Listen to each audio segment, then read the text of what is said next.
காலையில எந்திரிச்சு யூஸ்வலா ஒரு 4 மணிக்கு எந்திரிச்சிருவேன். பிரம்ம முகூர்த்தத்துல எந்திரிச்சிருவேன்.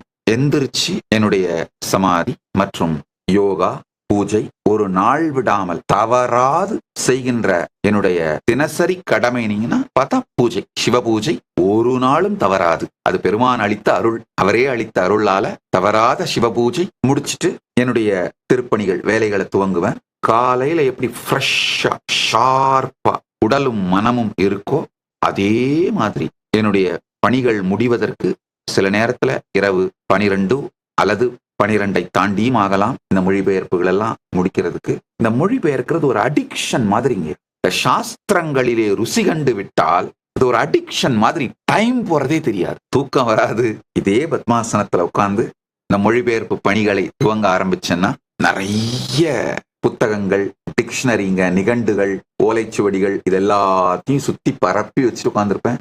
உடலாலும் மனதாலும் வலிமையும் ஆழமும் தீர்க்கமும் உடைய இந்த திருப்பணியை செய்வதற்கு தேவையான எல்லா சக்திகளையும் எனக்குள் பொழிந்து என் குருமார்கள் என்னை உருவாக்கி வைத்தார்கள்.